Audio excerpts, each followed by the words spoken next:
मैं स्कूल से लौट कर आई तो मैंने देखा कि घर में कोई भी नहीं था। ये देखकर मैं पहले हैरान रह गई। फिर अचानक से मुझे याद आया कि नाना नानी तो सुबह ही किसी रिश्तेदार के यहाँ गए हुए थे और अब वह शाम को ही लौट कर वापस आएंगे। इसलिए बेफिक्र होकर मैं अपने कमरे की तरफ जाने लगी। जैसे ही मैंने अपने कमरे में कदम रखा, मुझे मम्मी के कमरे से किसी आदमी के हंसने की आवाज़ आई। मैंने तुरंत ही अपना बैग बेड पर रखा और दौड़कर मम्मी के कमरे की तरफ गई। दरवाज़ा अंदर से बंद था। ये देखकर मुझे बड़ी हैरानी सी हुई। उस आदमी की आवाज़ें अभी भी मम्मी के कमरे से आ रही थीं। मुझे समझ नहीं आ रहा था कि आखिर मम्मी अकेले उस आदमी के साथ अंदर कमरे में कर क्या रही हैं। इसलिए मैं बालकनी में खिड़की से देखने के लिए चली गई और जैसे ही मैंने अंदर का नज़ारा देखा, मेरे तो होश ही उड़ गए। वह सब देखकर मुझे अपनी माँ से नफ़रत सी होने लगी। मेरी आंखों में आंसू उतर आए और मैं चुपचाप अपने कमरे में चली आई। मम्मी के कमरे में जो आदमी है उसका नाम राजेश है। मुझे तो समझ नहीं आता कि मेरी माँ को राजेश अंकल में ऐसा क्या दिख गया है कि वह मेरे पापा के साथ रहती ही नहीं हैं। ना तो वह खुद मेरे पापा के साथ रहती हैं और ना ही कभी मुझे उनसे मिलने देती हैं। न जाने कितने साल हो गए मैं कब से अपने पापा से नहीं मिली हूँ।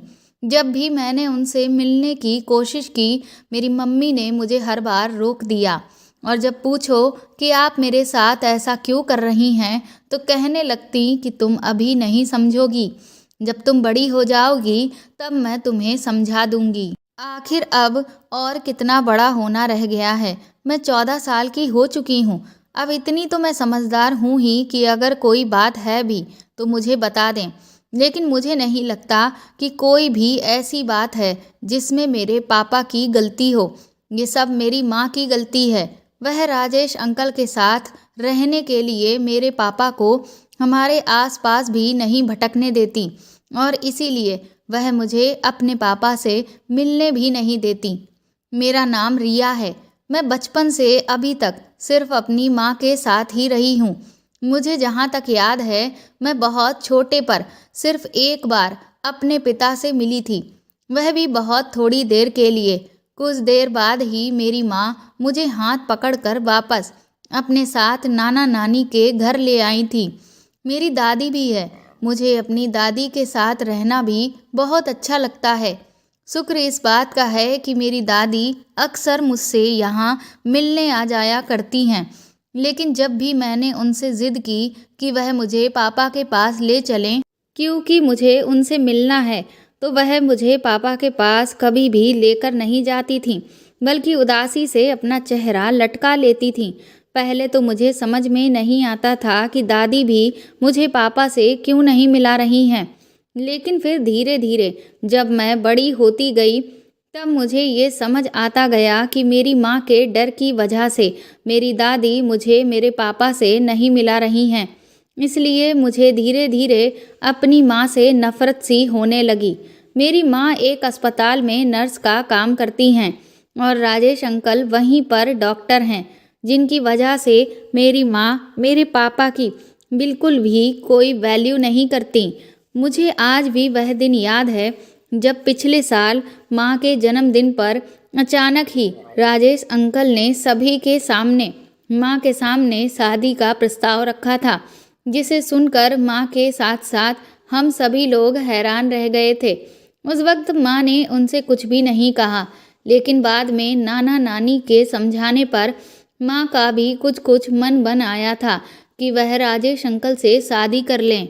लेकिन जब वह मेरी इच्छा पूछने के लिए मेरे पास आई तो मैंने उन्हें पूरी तरह से इनकार कर दिया था, क्योंकि मैं अपने पिता की जगह किसी को भी नहीं दे सकती।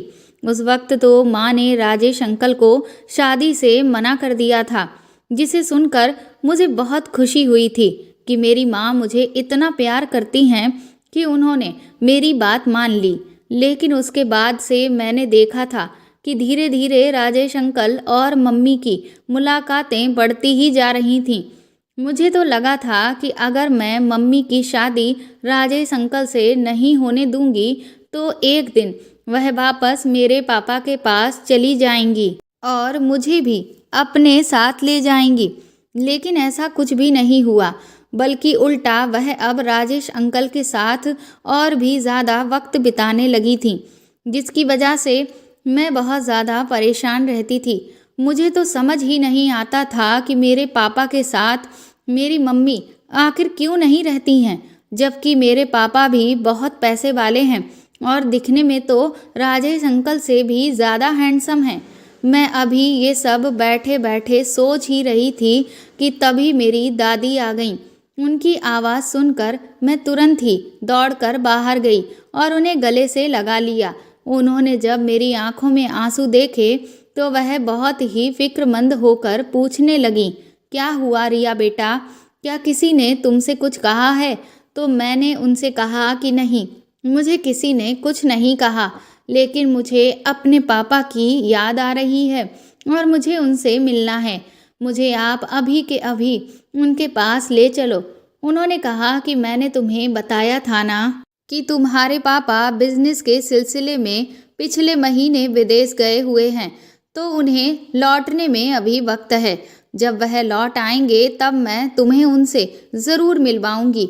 मैंने दादी से कहा, आप हर बार इसी तरह की बातें करती हैं और पापा कब विदेश से लौटकर वापस चले जाते हैं ये मुझे पता नहीं चलता।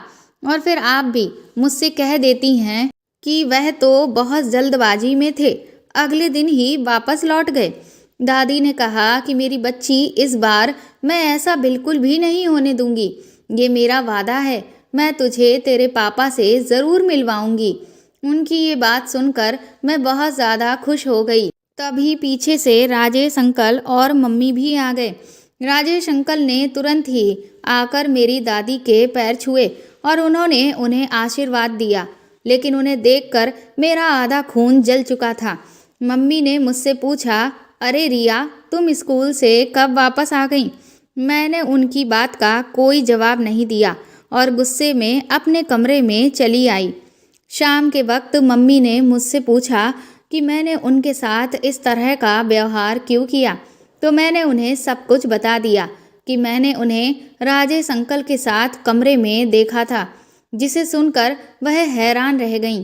फिर वह कहने लगी, रिया, किसी दूसरे के कमरे में झांक ताक करना कोई अच्छी बात नहीं है।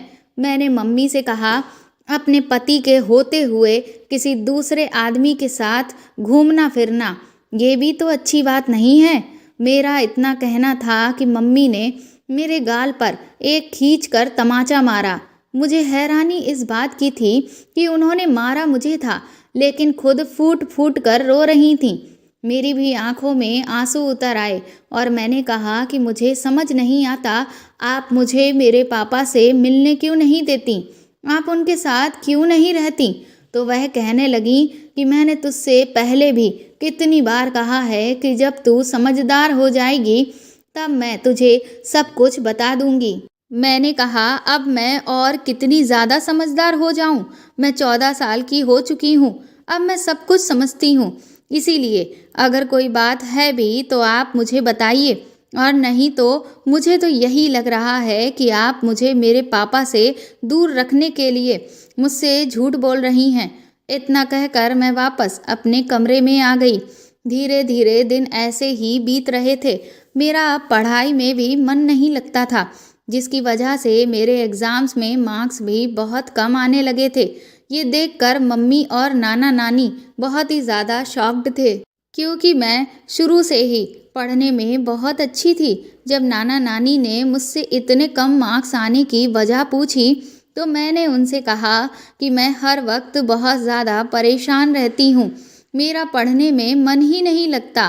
क्लास में जब टीचर मुझे पढ़ा रही होती है तब भी मेरे दिमाग में बहुत सारी बातें चलती रहती हैं। मेरी नानी ने मुझे समझाया कि तुम इन सब फालतू की बातों पर आखिर ध्यान ही क्यों देती हो। मैंने कहा कि मैं जानबूझकर ऐसा कुछ भी नहीं करती हूँ, लेकिन मैं क्या करूं? मुझे अपने पापा की बहुत याद आती है। मैं अपने स्कूल में हर रोज़ देखती हूँ कि मेरी सहेलियों को उनके पापा पिकअप करने के लिए आते हैं, उन्हें अपने साथ घुमाने के लिए लेकर जाते हैं। वह अपने पापा के साथ बहुत अच्छी अच्छी तस्वीरें सोशल मीडिया पर डालती हैं, और जब वह मुझसे पूछती हैं कि तुम अपने पापा के साथ कहीं घूमने फिरने क्यों नहीं जाती, तो मुझे समझ नहीं आता कि मैं उन्हें क्या जवाब दूं। मेरी खामोशी देखकर वह मुझसे कहने लगती हैं कि क्या तुम्हारे पापा हैं नहीं? ये सुनकर मुझे गुस्सा आ जाता है, तो मैं उनसे कहती हूँ कि मेरे पापा हैं। वह बहुत बड़े बिजनेसमैन हैं और वह अपने बिजनेस के सिलसिले में ज़्यादातर विदेशों में ही रहते हैं, इसीलिए उनके पास इतना टाइम ही नहीं होता है कि मुझे रोज़ पिकअप करें। ये सुनकर वह लोग मेरी बहुत तारीफ करने लगते हैं कि इसके पापा इतने बड़े आदमी हैं। लेकिन फिर वह कहती हैं, तो इसका मतलब तुम्हारे पापा विदेश से बहुत अच्छी अच्छी चीज़ें तुम्हारे लिए लेकर आते होंगे। लेकिन उनके इस सवाल का मेरे पास कोई जवाब नहीं होता, क्योंकि मैं उन्हें कैसे बताऊं कि जब मेरी मम्मी मुझे मेरे पापा से मिलने ही नहीं देती, तो मेरे पापा मुझे कोई चीज़ लाकर आखिर कैसे देंगे। मेरी ये बातें सुनकर नाना नानी बहुत परेशान हो गए थे। इधर मैं खुद भी परेशान थी, क्योंकि मैं खुद भी अपने मार्क्स कम आने से बहुत ज़्यादा दुखी थी। मैं खुद को समझाती रहती थी कि अब मुझे अपनी पढ़ाई पर अच्छे से ध्यान देना है, क्योंकि इतना तो मैं हमेशा से देखती आ रही थी कि मम्मी मेरी पढ़ाई के लिए मुझे सारे आराम देने के लिए ही दिन रात मेहनत कर रही थीं। भले ही वह राजेश अंकल को पसंद करती थीं, जिसकी वजह से मुझे उन पर गुस्सा आता था, लेकिन उनकी मेहनत और प्यार को भी मैं इग्नोर नहीं कर सकती थी, और मुझे अपने मम्मी पापा के लिए पढ़ लिख कर अपने पैरों पर खड़ा होना था। लेकिन जो भी चीज़ें चल रही थीं, जिनमें मैं ना तो अपने पापा से मिल पा रही थी, ना बात कर पाती थी, साथ ही साथ मम्मी को अक्सर राजेश अंकल घर छोड़ने के लिए आते थे, ये सब देखकर भी मुझे बहुत गुस्सा आता था। हालांकि जब से मम्मी ने ये बात समझी है, उन्होंने राजेश अंकल के साथ घूमना फिरना छोड़ दिया है, लेकिन फिर भी वह हमारे घर अक्सर उनसे मिलने आ जाया करते थे। और सबसे बड़ा सवाल तो मेरे मन में यही चलता था कि क्या वाकई में मेरे पापा को लेकर ऐसी कोई बात है जिसके लिए मेरी माँ मुझे उनसे मिलने नहीं देती और ना खुद मिलने जाती हैं, या फिर मेरी मम्मी एक झूठी औरत है। मैं अपनी माँ को लेकर कुछ भी गलत नहीं सोचना चाहती थी, लेकिन फिर भी मेरे मन में हजारों सवाल आते रहते थे, जिनसे मैं बहुत ज़्यादा परेशान हो चुकी थी। अभी कुछ हफ्तों के बाद ही मेरी दादी एक दिन घर आईं और उन्होंने मेरी मम्मी से कहा कि मेरे पापा विदेश से वापस आ गए हैं और अब वह मुझसे मिलना चाहते हैं। ये सुनकर तो मैं बहुत ज़्यादा खुश हो गई, लेकिन मेरी मम्मी के चेहरे पर परेशानी के भाव आ गए। वह मुझे पापा के पास भेजने से इनकार करने लगी, तो मैंने ज़िद पकड़ ली कि अब मेरे पापा जब वापस आ गए हैं तो मैं उनसे हर हाल में मिलकर ही रहूँगी। दादी ने फिर मम्मी से कहा कि तुम बिल्कुल भी फिक्र मत करो, मैं रिया का पूरा पूरा ख्याल रखूँगी। लेकिन फिर भी मेरी मम्मी मानने को तैयार ही नहीं थी, जिसकी वजह से मेरी और मम्मी की बहस होने लगी। मम्मी ने कहा कि तुम्हें नहीं पता वह आदमी कैसा है, मैं नहीं चाहती कि उस आदमी का काला साया तुम्हारे ऊपर पड़े। मम्मी की ये बातें सुनकर मुझे गुस्सा आ गया। मैंने कहा कि आपका ऐसा सोचना होगा, लेकिन मुझे पता है कि मेरे पापा बहुत अच्छे हैं, पर वह बार बार मुझसे जिद किए जा रही थी कि रिया तुम समझती क्यों नहीं। मेरी और मम्मी की बहस देखकर दादी ने मम्मी को खूब समझाया कि तुम बिल्कुल भी फिक्र मत करो, मैं सिर्फ इसे एक दिन के लिए ही अपने साथ लेकर जा रही हूँ और मेरा भरोसा करो, मैं रिया का पूरा पूरा ख्याल रखूँगी। दादी ने मुझसे कहा, रिया अपना सामान पैक कर लो और मेरे साथ चलो। ये सुनकर मैं बहुत ज़्यादा खुश हो गई। मुझे तो ऐसा लग रहा था कि उस वक्त जैसे मेरे पंख लग गए हों और मैं तितली बनकर उड़ रही हूँ। मैंने तुरंत ही अपना ज़रूरी सामान पैक किया और दादी के साथ जाने लगी। इससे पहले कि हम गाड़ी में बैठते, मम्मी ने दादी को रोक कर कहा कि माँ जी, इसे अपनी आँखों से एक पल के लिए भी ओझल ना होने दीजिएगा। दादी ने उनका हाथ अपने हाथ में लेकर कहा, तुम फिक्र मत करो। उसके बाद हम दोनों कार में बैठकर पापा के घर आ गए। जब हम घर पहुँचे तो पापा उस वक्त वहाँ नहीं थे। नौकरों से पता चला कि पापा किसी ज़रूरी काम से कहीं बाहर गए हुए हैं। दादी ने मुझे ढेर सारी अच्छी अच्छी चीज़ें खिलाईं और फिर हम दोनों ने ढेर सारी बातें की। धीरे धीरे समय गुजर रहा था, लेकिन पापा अभी तक नहीं आए थे। मेरी नज़र बार बार खिड़की से बाहर मेन गेट पर जा रही थी, लेकिन पापा पता नहीं कहाँ रह गए थे। फिर रात हो गई। रात का करीब 10 बज रहा था। मैं और दादी पापा का इंतज़ार करते करते सोने के लिए लेट गए थे। तभी अचानक से मुझे किसी गाड़ी के हॉर्न की आवाज़ सुनाई दी। वह आवाज़ सुनते ही मैं तुरंत ही उठकर बैठ गई। मैंने दादी की तरफ देखा तो वह गहरी नींद में सो रही थी। मैं तुरंत खिड़की के पास गई तो देखा एक गाड़ी घर के अंदर आ रही थी। वह गाड़ी मेरे पापा की थी। ये देखकर मैं खुशी से उछल पड़ी कि पापा वापस आ गए हैं। मैं उस वक्त इतना ज़्यादा खुश थी कि मैंने दादी को भी नहीं उठाया और तुरंत ही भागकर बाहर चली गई। जैसे ही पापा गाड़ी से बाहर निकले, मैं तुरंत ही पापा कहकर चिल्लाई। मुझे देखकर पापा भी शॉक्ड रह गए। मैं तुरंत ही दौड़कर उनके गले से लग गई। वह मुझे अभी भी घूरे चले जा रहे थे। उन्हें शायद यकीन ही नहीं हो रहा था कि मैं उनसे अचानक ऐसे मिलने के लिए चली आऊँगी। मैंने उनसे तुरंत ही शिकायतें करना शुरू कर दिया कि मैं यहाँ कब से आपसे मिलने के लिए आई हूँ, लेकिन आपके पास तो वक्त ही नहीं है कि आप मुझसे मिलें। पापा ने मुझे ऊपर से नीचे तक देखा। ये चीज़ मुझे थोड़ी अजीब लगी कि वह मुझे ऐसे क्यों देख रहे हैं। फिर वह कहने लगे, रिया, तुम तो बहुत बड़ी हो गई। मुझे तो पता ही नहीं चला कि तुम इतनी बड़ी कब हो गई। मैंने उनसे कहा, आप मुझसे मिलने ही नहीं आते हैं तो आपको पता कैसे चलेगा कि मैं कब बड़ी हो गई हूँ। मैंने कहा कि आप मेरे लिए कुछ लेकर नहीं आए हैं तो वह कहने लगे कि हाँ हाँ, मैं तुम्हारे लिए एक चीज़ लेकर आया हूँ। चलो वहाँ गार्डन की बेंच पर बैठकर आराम से देता हूँ। इस सब में मैंने थोड़ी देर बाद ध्यान दिया कि पापा के मुंह से अजीब सी बदबू आ रही थी और वह ठीक से चल भी नहीं पा रहे थे। थोड़ी देर बाद मैं समझ चुकी थी कि पापा ने खूब सारी शराब पी रखी है।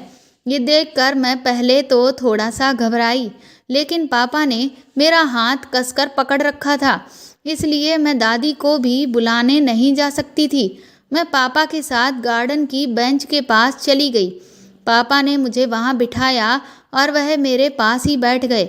उसके बाद पापा मुझे एक बार फिर से ऊपर से लेकर नीचे तक देखने लगे और मेरे सर पर हाथ फेरते हुए बोले, तुम बहुत सुंदर हो रिया, बिल्कुल अपनी माँ की तरह। उनकी इस बात पर मैं धीरे से मुस्कुराई। मैंने उनसे कहा कि मैं अब मम्मी के पास वापस लौट कर नहीं जाऊंगी। मुझे अब आपके साथ ही रहना है। आपको नहीं पता कि मैं आपको कितना याद करती हूँ। मेरी बात पर पापा कहने लगे, हाँ हाँ, अब तुम मेरे साथ ही रहना, तुम्हें कहीं जाने की कोई ज़रूरत नहीं है। मैंने पापा से कहा कि और वह गिफ्ट जो आप मेरे लिए लाए थे वह तो मुझे दीजिए। तो पापा ने कहा कि अपनी आंखें बंद करो और जब तक मैं ना कहूँ अपनी आंखें मत खोलना। पापा के कहने पर मैंने अपनी आंखें बंद कर लीं। कुछ ही पलों में मुझे अचानक से एहसास हुआ कि मेरी जांघ पर पापा ने हाथ रखा। उस वक्त मैंने मिनी स्कर्ट पहन रखी थी जिसमें मेरे पैर खुले हुए थे। पापा के हाथ के एहसास से मेरे अंदर एक अजीब सी डर की लहर दौड़ गई, जिससे मैं बुरी तरह से घबरा गई। फिर अचानक ही उनका हाथ धीरे धीरे मेरी स्कर्ट के अंदर की तरफ बढ़ने लगा, जिससे मैं बुरी तरह से डरी और अपनी आंखें खोलते हुए चिल्लाकर पापा से कहने लगी कि आप ये क्या कर रहे हैं। मेरा इतना कहना था कि पापा ने तुरंत ही मेरा मुंह कसकर पकड़ लिया और मुझे वहीं बेंच पर लिटाकर मुझ पर हावी होने लगे। मैं बुरी तरह से छटपटा रही थी, लेकिन मैं कुछ भी कह नहीं पा रही थी। अपने पापा का ऐसा रूप देखकर मैं बहुत ज़्यादा शॉक्ड थी। मुझे गहरा सदमा लगा था और इस तरह की चीज़ मेरे पापा मेरे साथ कर सकते हैं, ये तो मैं कभी सपने में भी नहीं सोच सकती थी। मेरे हाथ पैरों ने धीरे धीरे काम करना बंद कर दिया था। पापा मेरे साथ इतना बुरा कर सकते हैं, ये सवाल बार बार उस वक्त मेरे दिमाग में आ रहा था। अब मेरी आंखों के सामने मेरी मम्मी का चेहरा तैरने लगा। मुझे मेरी मम्मी की याद आने लगी कि काश वो यहाँ होती और मुझे पापा से बचा लेती। इसके बाद पापा जैसे ही मेरे साथ अपनी हदें पार करने वाले थे, तभी उनके सर पर एक ज़ोरदार वार हुआ और जैसे ही वह धड़ाम से नीचे गिरे, मेरी आंखों के सामने मेरी माँ खड़ी हुई थी, जिनके हाथ में एक मोटा सा डंडा था। अपनी मम्मी को अचानक अपनी आंखों के सामने देख मेरी जान में जान वापस आई। मैं बुरी तरह से मम्मी मम्मी चिल्लाते हुए उनके गले से लग गई। उन्होंने भी तुरंत ही मुझे अपने सीने से लगा लिया और मेरे कपड़ों को ठीक किया। मैं फूट फूट कर रो रही थी। मेरी सांसें ऊपर चढ़ गई थीं।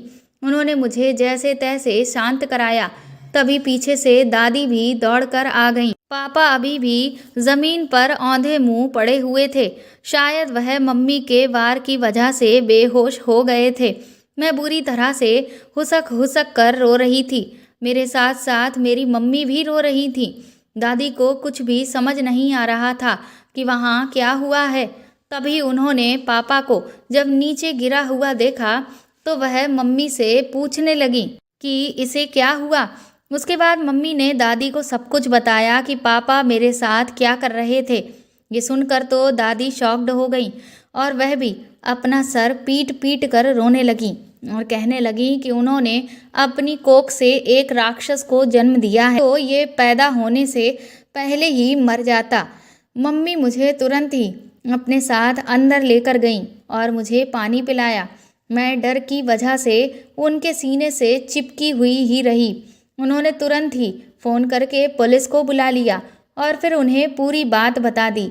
मेरी हालत देखकर पुलिस वाले भी बुरी तरह से शॉक्ड थे कि एक पिता अपनी ही बेटी के साथ ऐसी हरकत आखिर कैसे कर सकता है। उन लोगों को भी यकीन ही नहीं हो रहा था। फिर उन्होंने दादी और मम्मी के बयान लिए।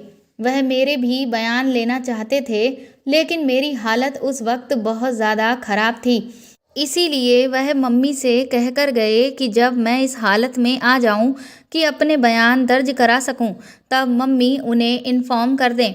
इसके बाद उन्होंने पापा को पानी के छींटे मारकर होश में लाया और जब वह होश में आए तो वह लोग उन्हें उठाकर अपने साथ ले जाने लगे।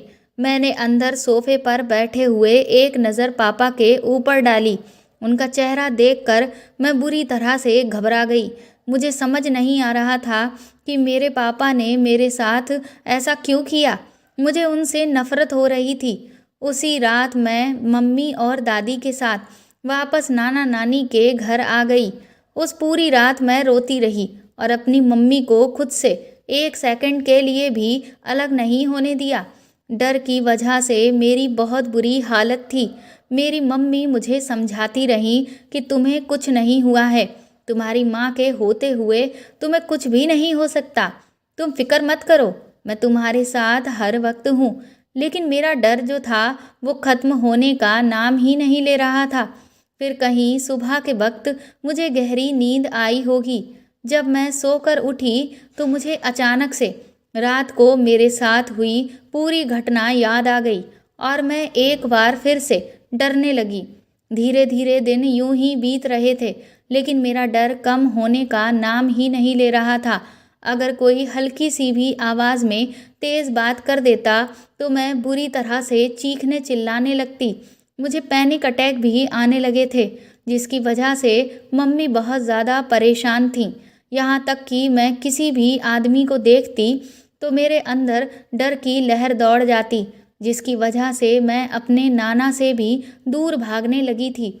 और राजेश अंकल ने तो अब घर आना ही बंद कर दिया था, क्योंकि मम्मी ने उन्हें बता दिया था कि मैं किसी भी आदमी को देखकर बुरी तरह से डर जाती हूँ। मेरा स्कूल जाना भी बंद हो गया था। मैं अपने इस डर से उभर ही नहीं पा रही थी। फिर मम्मी ने राजेश अंकल के कहने पर मुझे एक बहुत अच्छी लेडी साइकोलॉजिस्ट को दिखाया, और जब उन्होंने मुझसे बात की और मेरी काउंसलिंग की, तब जाकर कुछ महीनों बाद मेरी हालत में थोड़ा सुधार हुआ। मेरा कॉन्फिडेंस पूरी तरह से गिर चुका था, लेकिन काउंसलिंग के बाद मेरे अंदर का डर धीरे धीरे खत्म होने लगा था और कॉन्फिडेंस बढ़ने लगा था। इसके बाद मैंने अपने बयान पुलिस में दर्ज करवा दिए थे, जिसके बिना पर पापा को सजा हो गई थी और अब वह जेल में थे। एक दिन जब मम्मी मेरे लिए कमरे में नाश्ता लेकर आई, तो मैंने उनसे कहा कि आप इसीलिए मुझे पापा के पास नहीं जाने देती थी ना। इतना कहते ही मेरी भी आंखों में आंसू आ गए और मम्मी की भी। उन्होंने तुरंत ही मेरे चेहरे को सहलाते हुए कहा, हाँ मेरी बच्ची, मैं नहीं चाहती थी कि तेरे बाप का ये घिनौना चेहरा तेरी आंखों के सामने आए, लेकिन तेरी जिद के आगे मैं मजबूर हो गई। उस दिन मैंने तुझे तेरी दादी के साथ भेज तो दिया था, लेकिन हकीकत क्या है ये मैं बहुत अच्छे से जानती थी, क्योंकि उस आदमी को मैंने कई साल झेला है। उसकी एक एक हरकत के बारे में मुझे बहुत अच्छे से पता है। इसीलिए मैं तेरे जाने के बाद बहुत ज़्यादा बेचैन रही। मेरा एक एक पल कट ही नहीं रहा था और दिमाग में न जाने कैसे कैसे ख्याल आ रहे थे। इसीलिए मैंने सोचा कि मैं खुद भी वहाँ पहुँच जाती हूँ, क्योंकि हकीकत यही है कि एक माँ जितने अच्छे तरीके से अपने बच्चों का ख्याल रख सकती है, उतना दुनिया में कोई भी नहीं रख सकता। बस इसी डर से मैं तुरंत ही वहाँ चली आई। लेकिन जैसे ही मैं वहाँ पहुँची तो सामने का नज़ारा देखकर मेरे होश ही उड़ गए। मुझे जिस बात का डर था वही सब मैं अपनी आँखों से देख रही थी, और इसीलिए मैंने तुरंत ही तुझे बचाने के लिए वह कदम उठाया। मैंने मम्मी से पूछा कि पापा ने मेरे साथ ऐसा क्यों किया। उन्होंने कहा कि तुम अभी अभी इस सब से गुजरी हो और मैं नहीं चाहती कि फिर से तुम उस तरह की बातें सुनो, इसलिए अब इस सब को रहने दो। मैंने कहा, नहीं मम्मी, मैं इतनी भी कमज़ोर नहीं हूँ, क्योंकि मैं आपकी बेटी हूँ। आपने पहले भी मुझे कुछ भी नहीं बताया, जिसकी वजह से ही उस दिन मेरे साथ वह हादसा होते होते बचा। अगर आपने मुझे हकीकत पहले ही बता दी होती तो शायद मैं अपने पिता से मिलने की कभी भी जिद ना करती। तो कम से कम अब तो आप मुझे बता दीजिए, और आप फिक्र मत करिए, मैं अब पहले से भी ज़्यादा मजबूत हो चुकी हूँ। उसके बाद मम्मी ने मुझे शुरू से सब कुछ बताना शुरू किया। मम्मी ने कहा कि उस वक्त वह ग्रेजुएशन की पढ़ाई कर रही थी जब उनकी एक सहेली की शादी हुई, जिसमें वह शामिल होने के लिए अपनी बाकी की सहेलियों के साथ गई हुई थी। वहीं पर उन्हें पापा मिले। पापा के साथ उनकी कुछ मुलाकातें हुईं। उसके बाद वह लोग अपने अपने घर वापस आ गए। लेकिन कुछ ही दिनों के बाद मम्मी के घर पर पापा अपने मम्मी पापा के साथ उनका हाथ मांगने के लिए आ गए।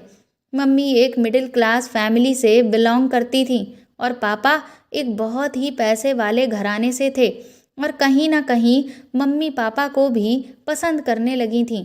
नाना नानी ने जब देखा कि उनकी इकलौती बेटी के लिए इतने अमीर परिवार से रिश्ता आया है, तो वह भी खुशी से फूले नहीं समा रहे थे, और उन्होंने तुरंत ही इस रिश्ते को तय कर दिया।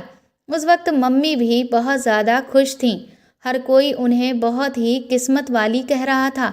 सभी रिश्तेदारों का कहना था कि अगर नाना उनके लिए रिश्ता ढूंढते तो इतने अमीर परिवार का रिश्ता कभी भी उन्हें नहीं मिलता। लेकिन ये मम्मी की किस्मत ही थी कि इतने अमीर घराने का रिश्ता खुद ब खुद चलकर उनके दरवाजे पर आया था। 2 महीने के अंदर अंदर ही मम्मी की पापा से शादी हो गई, और शादी के बाद से सब कुछ बहुत खूबसूरत लगने लगा। पापा तो 1 मिनट के लिए भी मम्मी को छोड़ते ही नहीं थे।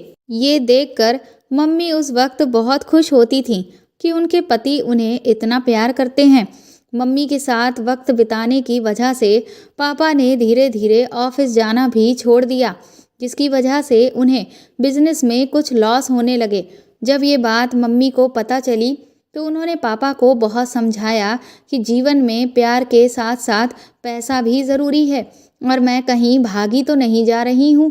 अब तो मैं आपकी जीवन साथी हूँ और पूरी ज़िंदगी आपके साथ ही रहूँगी। लेकिन पापा थे कि कुछ भी समझने को तैयार ही नहीं थे। धीरे धीरे जैसे जैसे दिन बढ़ रहे थे, मम्मी को ये समझ आने लगा कि पापा के अंदर उस चीज़ की सनक है।